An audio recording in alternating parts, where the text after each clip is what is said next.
Pastor John here. We're back with another Thursday thought. We have been in the Sermon on the Mount these last few weeks. This week we find ourselves in Matthew 5:38 through 48, where Jesus addresses retaliation. He addresses how do we handle enemies, and he, as usual, he ups the standard. And so we find right here in verse 38, he says, "You have heard that it was said, an eye for an eye and a tooth for a tooth."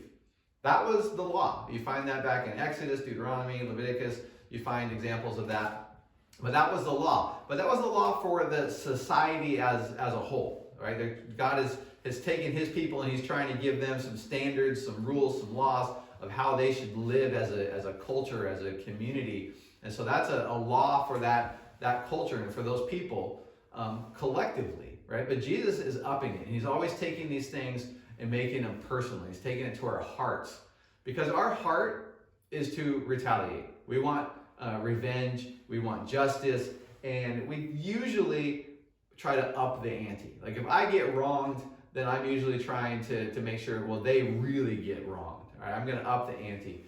And you see that in some silly ways, maybe in like prank wars, maybe in an office environment, or maybe at camp, maybe you get pranked, and so your natural tendency is you want to do a prank in return.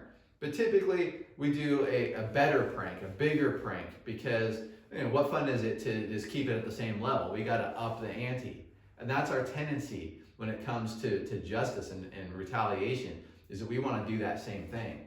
And Jesus is flipping things on their head like he does with all these other topics we've been talking about. He's saying, hey, don't actually seek to get retaliation. Don't seek vengeance or justice. Actually, how can you show love? How can you go beyond what the law says or beyond what is normal and do something different?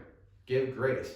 So if you get struck in the cheek, turn the other cheek. Now, the striking in the cheek here is really more of like a backhand, more of an offense, not necessarily an intent to injure you or harm you. It's not a right cross to the face.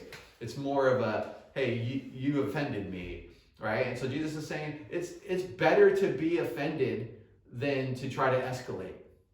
It's better to, if they sue you and they want your tunic, it's better to just go ahead and give them your cloak as well than to retaliate.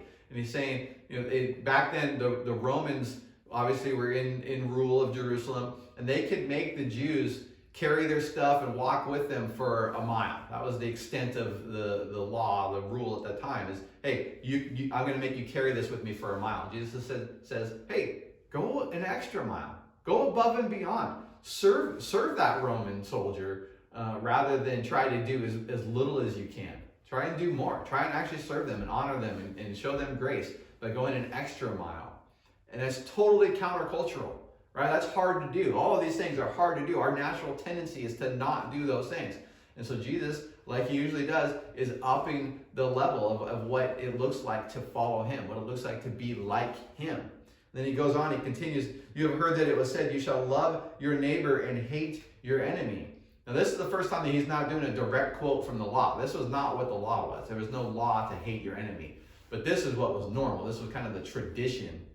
Is I'm gonna love my neighbor, but my enemy I'm gonna hate. And Jesus is saying, nope, that's actually not the standard either. You're actually to love your enemies. You're to pray for those who persecute you, right? And then he gives why we should do all of these things. He says, so that you may be sons of your Father who is in heaven, for he makes the sun rise on the evil and on the good, and sends rain on the just and the unjust.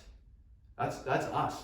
We're the evil, we're the unjust, and yet we get to have the sunshine come up on us every morning. We get the rain to water our grass and our fields, our crops, right? That's God's grace to us who don't deserve it. And so that's what Jesus is saying. That's the standard. That's what we're supposed to be like. We're supposed to offer grace to people who don't deserve it. That's what grace is, right? And so how do we do that? Who are those people in your life that are just really hard to love right now? And how can you show them grace? How can you go above what is normal or what is expected or what even the law says, what your rights are? How can you do more than that to be like Jesus, to be like God in his character, who was so loving that he actually sent his son to die in our place, Right? That's the standard. That's what we are supposed to be like. And so I encourage you this week as you dig into his word, as we talk about it some more on Sunday, is who are the enemies in your life? Who are the people that you're just having a hard time loving?